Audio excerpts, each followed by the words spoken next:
आर्थिक विकास ने असर करता परिबळो। आर्थिक विकास ने कया कया परिबळो असर करे छे जेनी आपणे चर्चा करवानी छे। विश्वना मोटा भागना देशोए आर्थिक विकास माटे प्रयत्न कर्या छे अने आ आर्थिक विकासना प्रयत्नमा विश्वना घणा देशो खूब झड़पथी सफल थया छे। घणा देशो एकला बधा सफल नथी थया, जेना कारणे जे देशो सफल नथी थया तो एना कया कया कारणों अने जे देशो सफल थया छे एना कया कया कारणों जे आर्थिक विकास ने असर करता परिबळो तरीके ओळखावी शकाय। आर्थिक विकास ए स्वयंभू अथवा स्वयं संचालित व्यवस्था नथी, परंतु एना माटेना प्रयत्नो करवाना छे। दरेक देश प्रयत्न तो करता ज होय छे, पण ए प्रयत्न कया देशना वधु सार्थक बन्या छे, कया देशमां ए प्रयत्नो निरर्थक बन्या छे, तो ए आर्थिक विकासना घटको अथवा आर्थिक विकास ने असर करता परिबळो ना आधारे आपणे जोई सकीए। तो आम आर्थिक विकासना कारक अथवा निर्धारक तत्वो कया कया छे, आर्थिक विकासना घटको के निर्धारको ने ध्यानमां राखीने एनी साथे कया कया परिबळो सहायक तरीके जोड़ायेला छे ए बाबतोने आपणे अभ्यास करवानो छे। आर्थिक विकास में गति पैदा करनार परिबळोने आर्थिक विकासना घटको तरीके ओळखावी शकाय। आज आपणे कही सकीए कोई वाहन जतुं होय तो एने आपणे झड़प गति वधारवी होय तो आपणे एने लीवर दबावવું પડે तो ए वाहननी गति वधे। एम आर्थिक विकासनी गति वधारवा माटे कया कया परिबळो महत्वनो भाग भजवे छे जेने आपणे घटको तरीके ओळखावी सकीए। तो आम आर्थिक विकास ने असर करता घटको कया कया छे जेने बे विभागमां विभाजित करवामां आवे छे, एक आर्थिक घटको अने बीजुं बिनआर्थिक घटको। आर्थिक विकास ने गति आपवा माटे आर्थिक घटको खूब महत्वना छे अने आर्थिक घटको ज आर्थिक विकासमां महत्वनुं योगदान आपे छे, जे खास करीने साधनोना पुरवठा साथे संबंधित परिबळो तरीके पण ओळखवामां आवे छे। एमां आपणे कही सकीए के पहेલું घटक જોઈએ आर्थिक घटकमां पहेલું घटक प्राकृतिक साधन। आर्थिक विकास ने गति आपवा माटे प्राकृतिक साधनोनो मूल्यवान फाळो छे अने प्राकृतिक साधनो एटले जेने मनुष्य पोताना प्रयत्न द्वारा उत्पन्न करी शकता नथी, परंतु ईश्वरे आपेली प्रकृति है, ईश्वरे आपेला आ साधनों है, ईश्वरे आपेली विनामूल्य आपेली बक्षिसो है, जेमां जमीन, जल, खनिज पदार्थ, वायु, वन, समुद्र वगैरेनो समावेश थाय छे। कोई एक देश विकसित के अल्प विकसित नो आधार आ प्राकृतिक साधनों पर छे। आर्थर लेविस तो एवुं कहे छे के आर्थिक विकासना निर्धारकोमां प्राकृतिक साधनोनो खूब ज महत्वनुं स्थान गणवामां आव्युं छे। जुदा जुदा देशमां प्राकृतिक साधनोनुं अस्तित्व વધતા ઓછા પ્રમાણમાં હોય છે, પરંતુ આર્થિક વિકાસ માટે પ્રાકૃતિક સાધનોનું અસ્તિત્વ પર્યાપ્ત નથી, તેની સાથે ઉપયોગ પણ મહત્વનો છે। જેમ કે અમેરિકા, ઇંગ્લેન્ડ, જર્મની, ફ્રાન્સ વગેરે દેશોએ પ્રાકૃતિક સાધનોનો પૂર્ણ ઉપયોગ કર્યો છે, જેના કારણે એ વિકાસમાં ખૂબ આગળ વધી શક્યા છે। અને ઘણા દેશોમાં ધારો કે ભારત, પાકિસ્તાન, આફ્રિકા જેવા કેટલાય દેશો પાસે प्राकृतिक संसाधनों भंडारों भरेला छे। आ देशों पेट्रोलियम भंडारों छे, जल विद्युत निर्माण करवानी सुविधाओं, लोखंड, तांबू, बोक्साइट, दरिया किनारो, जंगलों आवी अनेक प्राकृतिक संसाधनों पुष्कळ प्रमाणमां छे, परंतु तेना उपयोग करवानी जाणकारीना अभावे ते देशों पछात रही गया छे। तो आम प्राकृतिक साधनों जे देश पासे होय अथवा प्राकृतिक साधनों जे देश वधु उपयोग करतो होय एनो आर्थिक विकास वधु जोवा मळ्यो छे। बीजो मानव संसाधन, कोई पण देशना आर्थिक विकास ने असर करतुं महत्वनुं कोई परिबळ होय अथवा घटक होय तो जनसंख्या, मानव संसाधन। ઉત્પાદનના બધા જ સાધનોનું સંયોજન, ઉત્પાદનને ગતિ આપનારું સાધન માનવ છે. માનવીની ગેરહાજરીમાં ઉત્પાદનના સાધનો અર્થહીન બની જાય છે. એકડા વિનાના મીંડા સમાન છે. તો જેને કારણે આપણે કહી શકીએ કોઈ પણ દેશમાં માનવ કુશળ, કાર્યક્ષમ અને પ્રગતિશીલ વિચારસરણી ધરાવતો હોય તો એ દેશમાં ઉત્પાદકતા પણ ઊંચી આવશે અને બીજી બાજુ આર્થિક વિકાસ પણ ઝડપથી વધશે.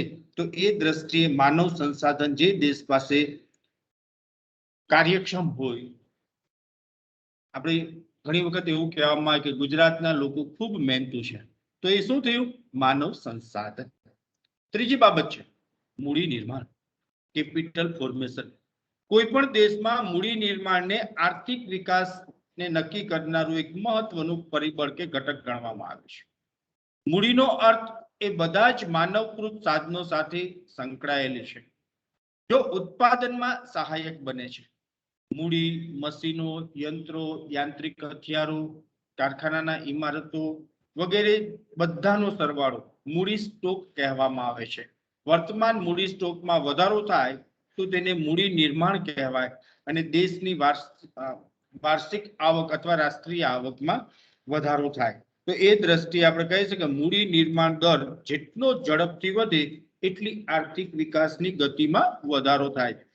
સામાન્ય રીતે આર્થિક વિકાસને યોગ્ય ગતિ પ્રદાન કરવા માટે પ્રતિ વર્ષ રાષ્ટ્રીય આવકના 20% જેટલો ભાગ મૂડી રોકાણ તરફ વાળવો જરૂરી ગણવામાં આવે છે. અને આ મૂડી રોકાણ ત્રણ બાબતો સાથે જરૂરી ગણવામાં આવે છે. એક, બચત કરવાનું જરૂરી બને છે. માત્ર બચતથી જ મૂડી રોકાણ શક્ય બનતું નથી. બચતોને મૂડી રોકાણને માર્ગે વાળવા માટે, બચતો એકત્રિત કરવા માટે નાણાકીય સંસ્થા હોવી જોઈએ. અને ત્રીજું, બચતોને મૂડી રોકાણને માર્ગે વાળનાર સાહસિક વર્ગ હોવો જોઈએ. આમ મૂડી નિર્માણનો દર કોઈ પણ દેશના આર્થિક વિકાસમાં નિર્ણાયક પરિબળ કે ઘટક તરીકે કાર્ય કરે છે. ત્યાર પછી વિકાસ માટેની આકાંક્ષા. કોઈ પણ દેશમાં આર્થિક વિકાસમાં લોકોની વિકાસ માટેની આકાંક્ષા ખૂબ મહત્વનું પરિબળ અથવા ઘટક ગણવામાં આવે છે. આર્થિક વિકાસ એ કોઈ યાંત્રિક પ્રક્રિયા નથી, પણ માનવ સર્જિત પ્રક્રિયા છે. કોઈ પણ દેશમાં આર્થિક વિકાસની પ્રક્રિયાની ગતિને તે દેશના લોકોની વિકાસ સાધવા માટેની આકાંક્ષા અથવા ઝંખના પર આધારિત છે. જે દેશના લોકો વિકાસ માટેની ઝંખનાઓ અથવા વિકાસ માટે સતત પ્રયત્નશીલ હોય એ દેશનો વિકાસ ઝડપથી થાય અથવા એ દેશનો વિકાસ ઝડપથી આગળ વધ્યો છે. તો આમ આપણે કહી શકીએ કે લોકોમાં જાગૃતિનું સ્તર ઊંચું હોય, લોકો પુરુષાર્થ કરવા માટે ટેવાયેલો હોય તો એ રાષ્ટ્રનું ઉજળું ભવિષ્ય હોય છે. આમ આર્થિક વિકાસ એ કોઈ યાંત્રિક પ્રક્રિયા નથી, તે જુદા જુદા ઘટકોને જોડી દેવાની વિધિ પણ નથી, પરંતુ વાસ્તવમાં એક માનવીય પ્રયાસ છે. અને કોઈ પણ માનવીય પ્રયાસની માફક તેનું પરિણામ પણ તે બાબત પર આધારિત જોવા મળે છે. લોકોનું કૌશલ્ય, શિક્ષણ, દ્રષ્ટિકોણ, વલણ, આ બધી બાબતો એ માનવીની આકાંક્ષા સાથે જોડાયેલી છે. ત્યાર પછી જોઈએ ટેકનિકલ પ્રાપ્તિ. કોઈ પણ દેશનો આર્થિક વિકાસમાં ટેકનિકલ પ્રગતિ મહત્વનું અંગ ગણવામાં આવે છે. ટેકનિકલ પ્રગતિ એટલે યાંત્રિકરણમાં ફેરફાર. જ્યારે રાષ્ટ્રના વિવિધ આર્થિક ક્ષેત્રોમાં જૂની અને બિનકાર્યક્ષમ ઉત્પાદન પદ્ધતિને બદલે નવી અને કાર્યક્ષમ ઉત્પાદન પદ્ધતિનો ઉપયોગ કરવામાં આવે તો જેના કારણે ઉત્પાદકતા વધશે અને ઉત્પાદકતા વધશે તો આપણે કહી શકીએ કે અંતિમ જે ઉદ્દેશ છે આર્થિક વિકાસનો એ પણ વધારે થશે. ટેકનિકલ જ્ઞાનની પ્રગતિ એ એવા જ્ઞાનના રૂપમાં પરિભાષિત કરી શકાય છે કે જેને કારણે કાં તો વર્તમાન વસ્તુ ઓછા ખર્ચે ઉત્પન્ન થાય અથવા જેના કારણે કોઈ નવી વસ્તુનું ઉત્પાદન થાય. ખાસ કરીને પ્રશિષ્ટ અર્થશાસ્ત્રીઓએ આર્થિક વિકાસનો આધાર શ્રમ, મૂડી અને જમીન ઉપર વધુ ભાર મૂક્યો હતો. તેમાં ટેકનિકલ પ્રગતિને સ્થિર ધારી લીધી હતી, પણ સુમ્પીટર નામના વિદ્વાને ટેકનિકલ પ્રગતિને ખૂબ મહત્વ અથવા હાઇલાઇટ કરી અને ત્યાર પછી આપણે કહી શકીએ કે આર્થિક વિકાસમાં ટેકનિકલ પ્રગતિ એક મહત્વનો નિર્દેશક અથવા ઘટક તરીકે ઓળખવામાં આવે છે. ત્યાર પછી વ્યાવસાયિક માળખામાં પરિવર્તન. ખાસ કરીને વ્યાવસાયિક માળખું, ખેતી ક્ષેત્ર, ઉદ્યોગ ક્ષેત્ર અને સેવા ક્ષેત્ર, આમ 3 ભાગોમાં વહેંચાયેલું હોય છે. ખાસ કરીને જુદા જુદા વ્યવસાયિક માળખાનો અભ્યાસ કરતા આર્થિક વિકાસની પ્રથમ અવસ્થા ખેતી સાથે જ જોડાયેલું છે, જેમાં વધુમાં વધુ લોકો ખેતી પર આધારિત હોય છે અથવા ખેતી સાથે જોડાયેલા હોય છે. ત્યારબાદ જેમ જેમ વિકાસની ગતિ વેગ પકડે તેમ ખેતી ક્ષેત્રમાંથી શ્રમિકોની સંખ્યામાં ઘટાડો થાય અને ઉદ્યોગ અને સેવા ક્ષેત્રમાં શ્રમિકોની સંખ્યામાં વધારો થાય. ત્યારબાદ ટેકનિકલ પ્રગતિની પરાકાષ્ઠાએ પહોંચે ત્યારે મોટા ભાગે ભારે ઉદ્યોગોની સ્થાપના થાય, જેમાં સેવા ક્ષેત્ર, વાહન વ્યવહાર અથવા આંતરમાળખાકીય સગવડતાઓનો વિસ્તાર અને વ્યાપ વધે, જેના કારણે આંતરરાષ્ટ્રીય વેપારની પ્રવૃત્તિ વધે અને શ્રમિકોની સંખ્યામાં પણ વધારો થાય. અને બીજી બાજુ કૃષિ ક્ષેત્રમાં શ્રમિકોની સંખ્યા એકદમ ઘટી જાય, જેના કારણે શહેરીકરણનો વ્યાપ વધશે અને પરિણામે આર્થિક વિકાસની ગતિ ઝડપથી આગળ વધશે. ત્યાર પછી વિદેશ વ્યાપારની શરતો.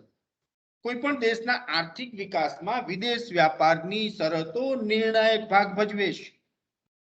આંતરરાષ્ટ્રીય વ્યાપારમાં આપણે જુદા જુદા સિદ્ધાંતોની ચર્ચા કરી છે, જેમાં તુલનાત્મક ખર્ચનો સિદ્ધાંત કે કોઈ એક દેશમાં જે વસ્તુ પાછળ ખર્ચ થાય અને બીજા દેશના એ વસ્તુ પાછળ ખર્ચ ઓછું થતું હોય તો તુલનાત્મક વ્યાપાર અસ્તિત્વમાં અથવા વિદેશ વ્યાપાર અસ્તિત્વમાં આવે છે. આમ આંતરરાષ્ટ્રીય વ્યાપારમાં વ્યાપારિક શરતો તૈયાર માલની નિકાસ કરતા દેશો માટે અનુકૂળ રહે અને જ્યારે ખેત પેદાશ અને કાચા માલની નિકાસ કરનાર દેશો માટે મોટા ભાગે પ્રતિકૂળ રહે છે. તેથી વિકસિત દેશોને જ લાભ થયો છે અને અલ્પ વિકસિત દેશોને નુકસાન ગયું છે.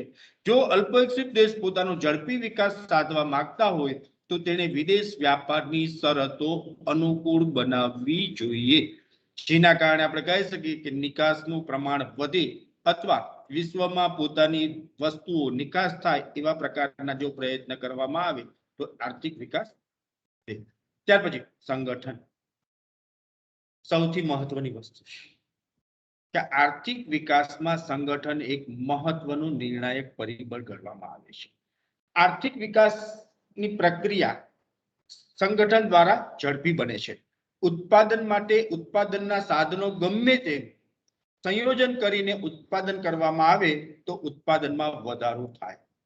માત્ર ઉત્પાદનના સાધનો ભેગા કરી દેવાથી કામ પતી જતું નથી, પરંતુ નિશ્ચિત ઉત્પાદનની પ્રાપ્તિ માટે આ બધા જ સાધનોનું ઇષ્ટતમ સંયોજન કરવું પડે છે અને ઇષ્ટતમ સંયોજનથી જ ઓછામાં ઓછા ખર્ચે બ્રેક ઇવન પોઈન્ટ દ્વારા આપણે વસ્તુ ઓછામાં ઓછા ખર્ચે વધુમાં વધુ વસ્તુનું ઉત્પાદન કરી શકીએ.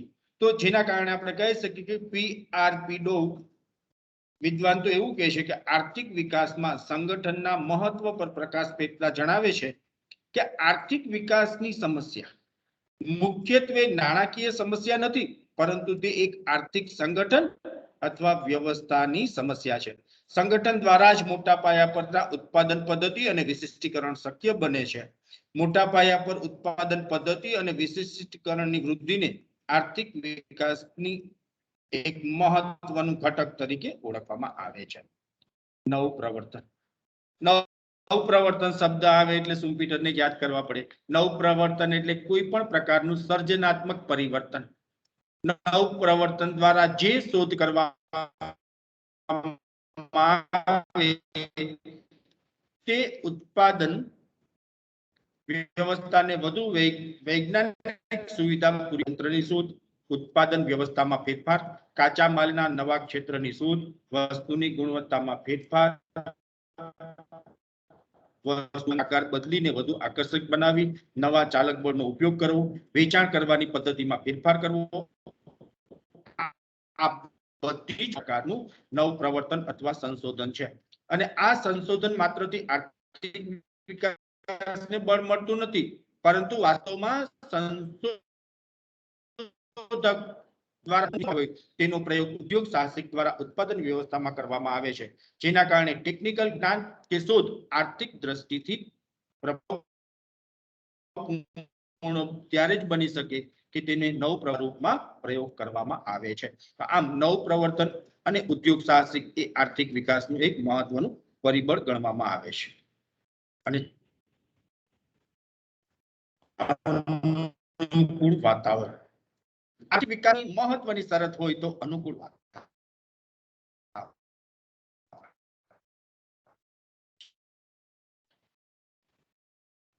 સાનુકૂળ ભૂમિકા કોઈ એક દેશમાં વિકાસ માટે જરૂરી સંસાધનો, આર્થિક ગતિવિધિઓ, પ્રાકૃતિક સંસાધનો, લોકોનું માનસ, ઉદ્યોગ સાહસિકો, સરકારની નીતિ, આંતરમાળખું આ બધું જ હોય, પણ જો સાનુકૂળ વાતાવરણ નહીં હોય તો આપણે કહી શકીએ કે આર્થિક વિકાસ શક્ય બનતો નથી. એટલે આજે વિશ્વ યુદ્ધ ન થાય એના માટે મોટા ભાગના દેશો પ્રયત્ન કરે છે, કારણ કે વિશ્વ યુદ્ધ થાય તો આપણે કહી શકીએ કે આ જે વિકાસ થયો છે એ વિકાસના લાભો બધા લોકોને મળી શકે નહીં.